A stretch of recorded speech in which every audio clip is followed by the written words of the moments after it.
campaigning by groups like the Disability Income Group, like the Union of Physically Impaired Against Segregation. Those guys set out a political narrative called the Fundamental Principles of Impairment, which laid down our critique of the world around us and how we were to define our relations as disabled people and how we would define ourselves as disabled people. And it was really important because that particular narrative gave a distinction between being a broken disabled person in the eyes of the public, someone who needed to be fixed, and if they couldn't be fixed, to move out of the mainstream, to be put into homes and put into long stay hospitals and just removed from society. And we separated out, and what we said was actually we were being discriminated against as people with impairments in the form of ableism and discrimination, and that actually our impairments were separate from our disability, and the barriers created by societies were what disabled people with impairments. And making that distinction was really critical because it allowed us to then root the structural problems in society. And then the second wave of disability justice movement came along in the 80s and 90s, and they really made the demands of that movement tangible in society. They went out onto the streets, they locked themselves to buses, cabs, and they blocked those roads, and they went to train stations and bus stations, and they attached themselves to those trains, and they stopped them from going anywhere, and they demanded full access to the world around them. And the slogan was to boldly go where everyone else had gone before. So well done. And that movement really made great pushes, and it was only through that direct action on the streets, building on the work of those previous generation and making it real in the lives of people in their everyday lives as they went to work and brought their kids to school and went about their business. Well, actually disabled people were coming out and saying, we're here too, and they need to take account of that.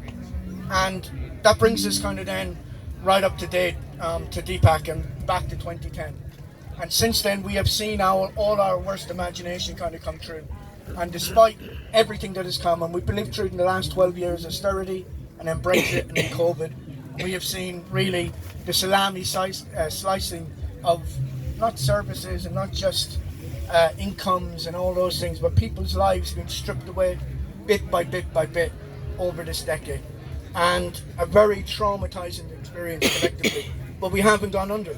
We've continued to come out and create spaces where actually we tell our own stories, and we refuse to be written out of our own stories, full stop.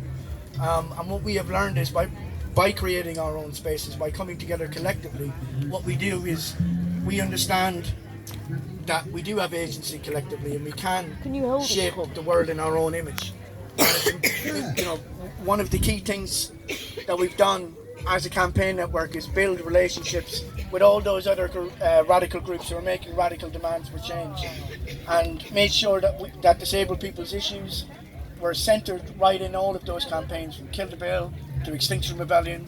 And what we found is that there are varying degrees of success, and the left, for want of a better phrase, needs to work harder in general, and it needs to do more, and that doesn't mean, it means going away and doing some of this work yourselves, and it means kind of meeting people on a level where people are able to go out and do the stuff and to meet people where they're at, and to support actions and to support campaigns and to support groups who are taking action constantly. Some of the stuff we have coming up is, for example, on June the 18th, DPAC will be out right across the country for the cost of living crisis, which we were very much part of identifying 8 months ago, the last time we came out in London. And we understand that all of these issues are interrelated, that the same people who are exploiting us and benefiting from the monetization of our bodies and our struggles and everything else are also exploiting and profiteering off many other marginalized groups. So building that collaborative work, making sure that we are at the center, and having all those other campaigns respond, is how we are going to kind of progress and make sure that all these challenges are overcome, and we're not leaving people behind hurdle by hurdle, which is actually something we have done for quite a long time. So in the discussion, I'd really like to think about what people's groups are doing to kind of make sure that their work is inclusive and accessible, and kind of how people can get involved I suppose also to identify those points in the narrative and the conversation where we can start to connect these dots and really make sure that we're not talking about one crisis or a crisis or another crisis, but actually recognizing that these things do have overlaps and they do intersect, and there are common and shared values that we're all trying to attain. So I think that's probably the end of my 10 minutes. Chat amongst yourselves, I guess. Thanks, Andy.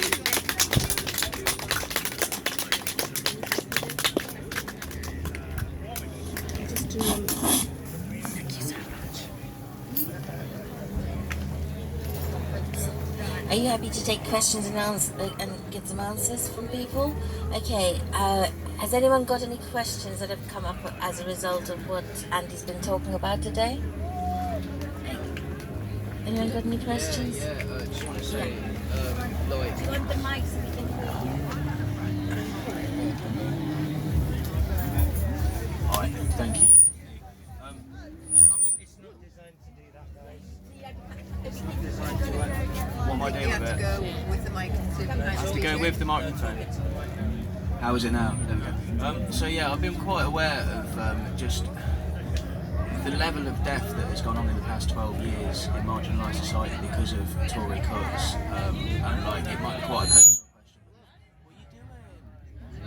What are you doing? It's really loud.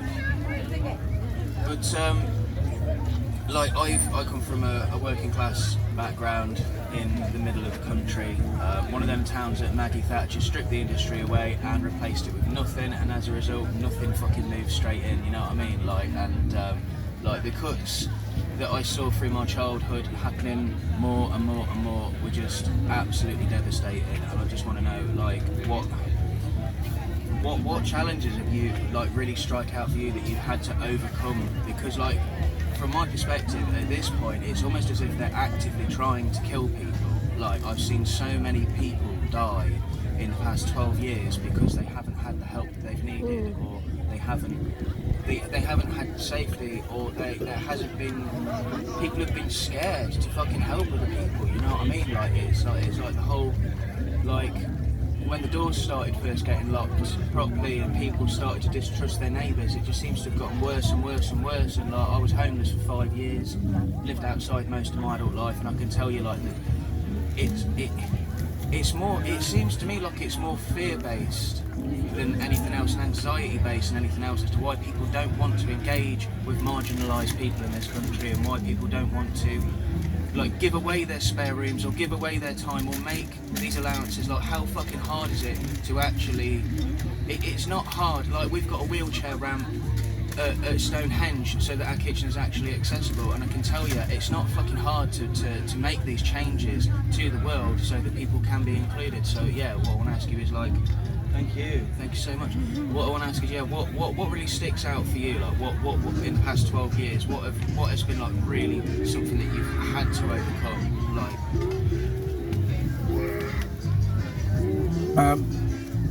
I think you're absolutely right in terms of fear-based, and I think that's one of the things that sticks out. So in 2010, if you remember after the financial crisis in 2008, and between 2008 and 2010 there was a kind of interregnum, for use of the word, but there was a period where people really started to challenge what was going on, and where all this money was going, and kind of why there was a sudden need to invest in the banks in such a way using the public purse. And that narrative to justify that kind of bailout quickly turned to the overspending of public services. And to deliver that narrative, what we saw was that disabled people were kind of the loading stone onto which the blame for the overspending was shifted. So we started to see Glasgow University in 2012 did a study of all the print media in the UK, and what they saw was that I think it was about 70% of written column inches where disabled people were the primary story. Then actually 70 or 75% of them included references to benefit fraud, to scrounging or work shy or whatever it was.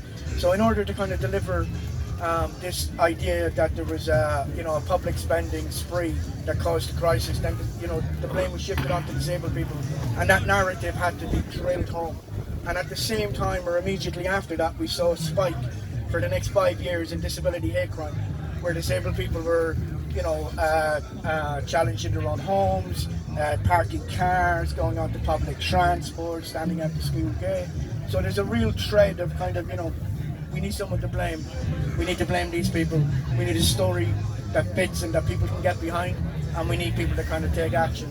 And that's where the fear comes from, right? That's because it was there was a consensus right across the establishment that we need to regain control of the narrative here. We don't need people asking us why we're giving money to banks. We need people to ask us why we're spending so much money on these people who are demanding so much from the state. And so that's where all of this, and that's been the biggest challenge, alongside the kind of stripping away. Because the first thing they did, and many of you here probably won't remember this, but there was a period when the coalition government came in, within about the first 100 days, where they issued a thing that was called the bonfire of the Quangos, which was the euphemism that was used. But actually what that was the removal of funding from many many semi-state scrutiny and review boards for the voluntary sector. All of these were actually where communities were able to engage with policymakers to be able to hold these people to account, and they burned out all of these channels of accountability, scrutiny and review. So what they did was, before they prepared the narrative, they cut out the opportunity to respond to that, so that actually these methods and these conduits where people would come back together, where there was forums for disabled people and their networks and organisations to challenge this stuff, they were cut. They were the first thing that was defunded, so that once you isolated people with no voice and left them marginalised, it became much easier to point at them when they couldn't speak back. And that's why we knew we had to come out onto the streets, because it was the only place where we could pull them into the light, because we had been pushed into the dark and we needed to bring that back into the light. And what happened was, when we came out, we were able, for a very long period of time, to continuously bang the drum of what was happening. And if you remember the ATOS campaign, the work capability assessment, the independent living fund, Remploy factories, we drove ATOS out of the work capability assessment contract by toxifying their brand over 4 or 5 years. But it took huge amounts of effort, tens of thousands of lives, before people started to respond. So on the one hand, you have got this isolating, fear building, really broad, deep-rooted establishment narrative that is being delivered at every level. And then what you've got is a bunch of people getting out onto the street to kind of continuously push back against that, and make sure that we always do have a space on our own terms where we get to tell our own story, and then take it from there for the next time out and the next time out. Any more questions? The thing is this, I think I would like to... Would you mind having the mic? Have a seat. Sorry, I really don't want to hold...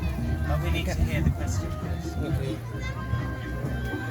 I think what I'm seeing now is only one thread of the tapestry of our subjugation through corporations that have the year of... Okay, can someone hold the mic? To be honest with you, I don't really enjoy... But we want to hear what you said. We want to hear you. Okay. We do. I'll hold Yes, it for you. okay. I'll hold it for you. You can relax and I'll hold Thank it. you. All I'm saying is, I've been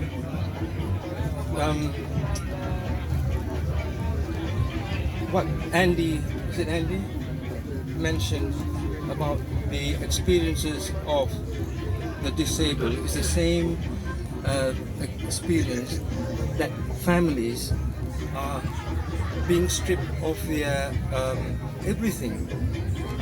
Humanity doesn't exist anymore. You have politicians who are prepared to spend money in warfare and get knighted by the establishment, the aristocracy, those up there.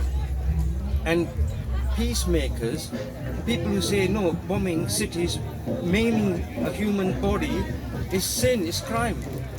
They pose no threat to us. Raining bombs on countries in the Middle East where people are living in mud huts. It's not a level playing field.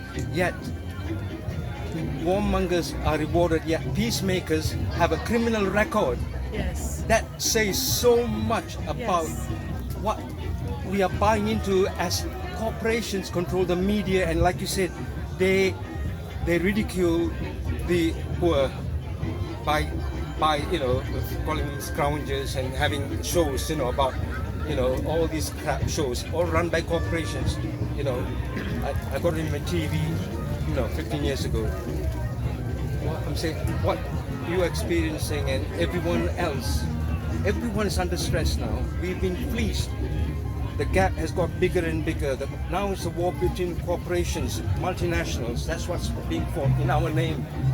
Our politicians are all the yes men. They are the ones. I mean, how can someone like Philip Hammond be the Minister for Transport, Minister for Finance, Minister for Education, Minister for Chancellor of the Exchequer, and also Foreign Office in one bloody little span of appointment? Because he was appointed, because he's a yes man. He's the kind of man that our politicians, the cabinet of thieves, are actually taking away our civil rights, our civil dignities, our communities, our fellowship, our infrastructure through HS2, they're now going to build 7 more nuclear power stations around the country because we want to be energy self-sufficient. The corporations are calling the shots, they're putting money into party political funds. No Labour, no Lib Dems, no bloody Conservatives. Vote for an independent. Vote for an independent who you know will not be whipped, will not be bought, will not be traded like a horse. Wow. And I think I urge every citizen, and I would like this to be shown to our politicians in the cabinet of thieves who live in the ivory towers, who are being protected. They can't walk free. We are paying for all your bloody harebrained schemes like wars. Jesus Christ, help us. All I can say is that people like Boris Johnson, they are all part of the ruling class. It's all an act, and the corporations and the aristocracy and the bankers, and they're all in it. Yeah. If you can expose the revolving door corruption where ministers like Tony Blair, Macron worked for the Rothschilds Bank. Tony Blair ends up working for Zurich Municipal after he left. They're all making money out of our taxes. Yes. And we, the poor people, are paying for this. Mother Nature will say, this is what your leaders have brought you to. Yes. To hell on earth. Environmentally, spiritually, culturally, we are just like little pawns. They can use and abuse. I think the day will come. Mother Nature will teach us all a lesson. She will level us all up. But I think humanity is what we need. And thank you for your most eloquent way of giving me and us a picture from a perspective I've never seen before. Yeah. Appreciate that. Thank you. God bless you. Outstanding. Amazing talk. Your name? Peter. Peter, just wow. What a gift. Everything, the world is being crashed, and they are getting the shareholders are making money. Can we have the mic back here? Okay. Andy. Thank you for that, Peter. Yeah. I think it was interesting that you kind of referenced people being treated like a horse.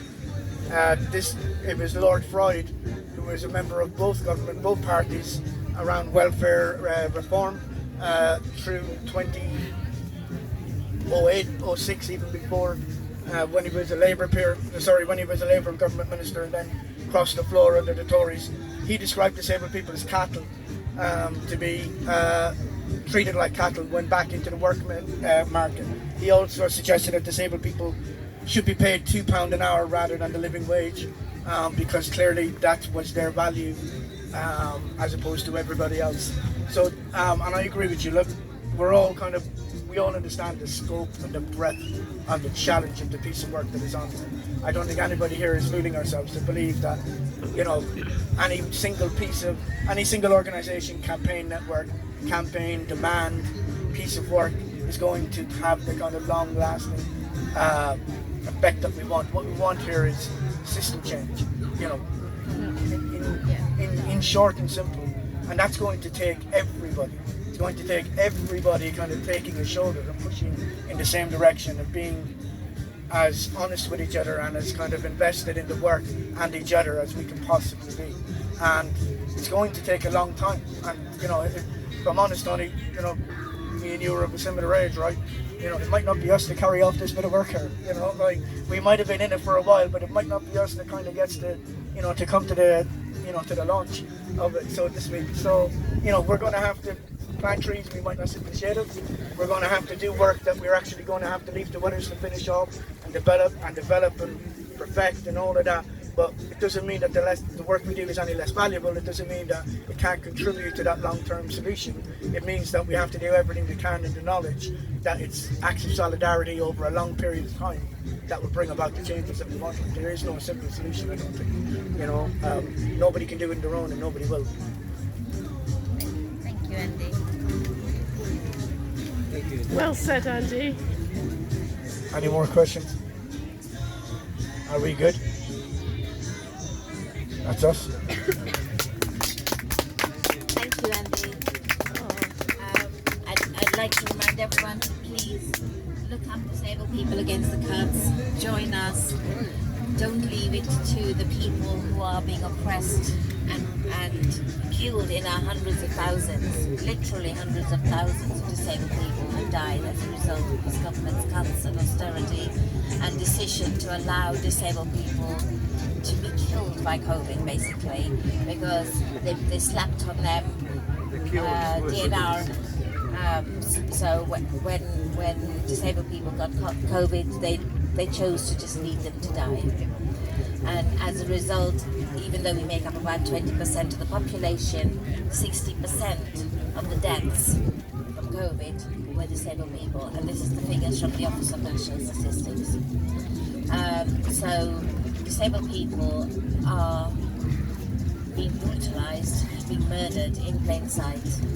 And we need you all to be allies and stand with us and encourage everyone you know to know what's happening. Most people have no idea about the numbers of people who are dying, let alone that any are dying. They're believing the rhetoric or just getting on with their lives, oblivious of what's happening. But in the end, our fight, our struggle is not just our fight and our struggle, it's your fight and your struggle. It's the injustice against disabled people is an injustice against us all. We all pay our national insurance contributions with the idea that should we become disabled, should we become pensioners, should we become redundant, lose our jobs, whatever the situation, if we need a safety net, if we need support, that support will be there. We have paid for it. Yeah.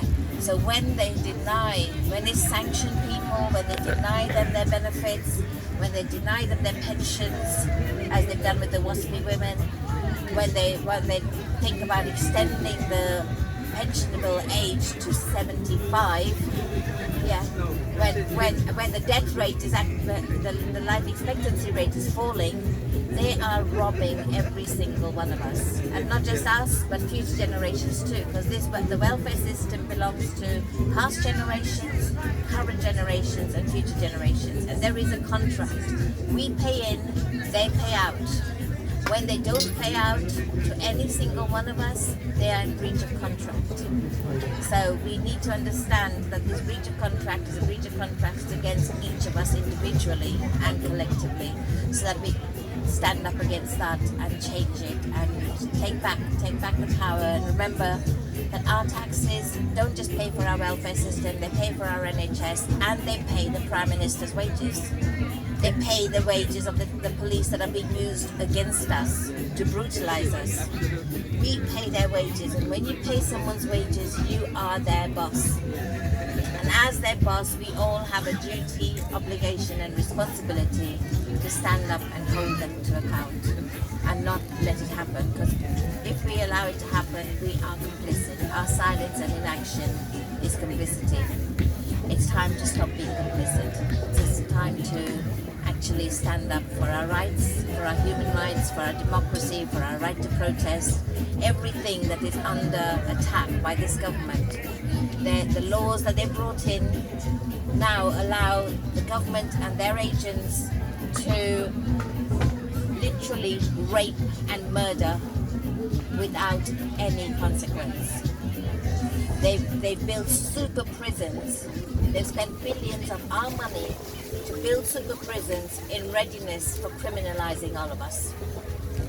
Yeah, they are the criminals, not us. We are peaceful beings who want to live and want others to live and who want to save lives. They are busy with a eugenics program. It's literally eugenics.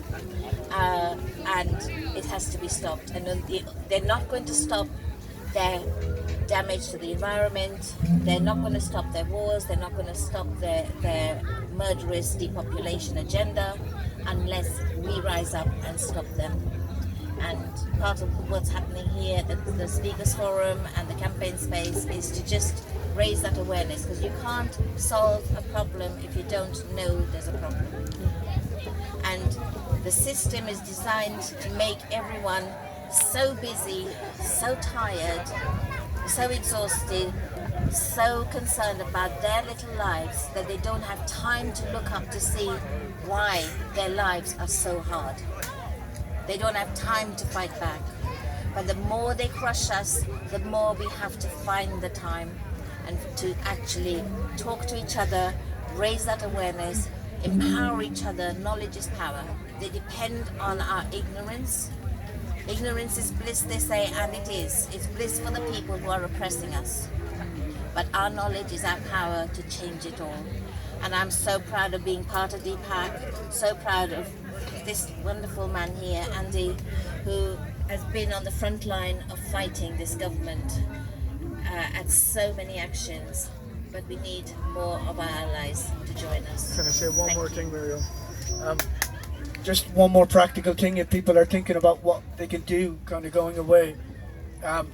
Disability justice is the term that we use, and it's often kind of a bit intangible, but it's really simple. It means opportunities and resources for disabled people to liberate themselves.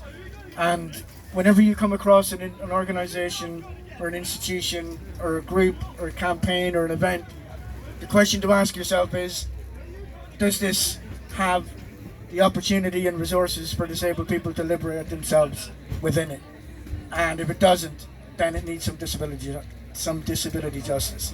And I think that's the kind of, if you've got that as a yardstick going forward, then it becomes much clearer where allies can be built and where they can't. So yeah, I think that's the most useful tool. And if you're wondering what those opportunities and resources are, then the best thing I can tell you is just ask the disabled people involved, and they'll tell you what they need. So yeah, simple as that. Thank you. Thank you, Andy. Thank you. You've been a wonderful audience. Thank you, everyone. And hang on, I've got one more question here.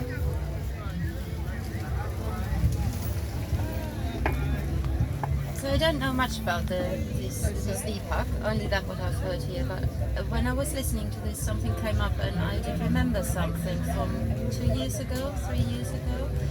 I went onto an Austrian webpage and they were talking about the situation that was here in the UK with the people that were lying with COVID in the hospitals. And I tried to remember, but I think it said the nurses and doctors in NHS hospitals here, and it's important to say NHS hospitals because there's a difference between private and NHS, how people are treated. It said if there's a person coming in with COVID into the hospital and it is a person with a learning disability, the nurses were taught not to provide certain help to these people.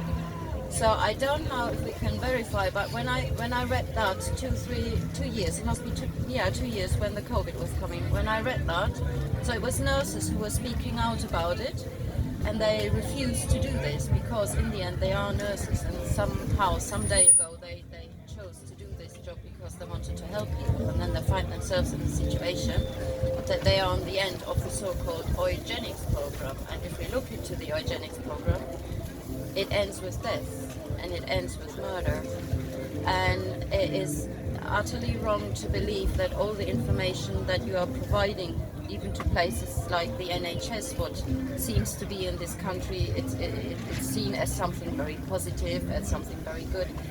They are connected to the pharma industry, they are connected to the politics, and they have a plan. They don't want to have certain people, and obviously also not people with learning disabilities, or people that are autistic, or people that are suffering from diabetes, I've heard as well, because they can't use them as robots in their industrial states.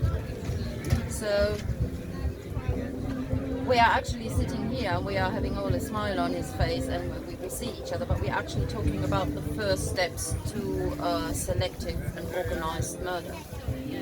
Because that's what eugenics is. Because we have seen this with the Germans, we have seen this with the Americans, we've seen this with the British worldwide, when in countries what they colonized. We've seen this with sterilizations, we see this in the prisons, in European prisons, and we can see this in UK prisons.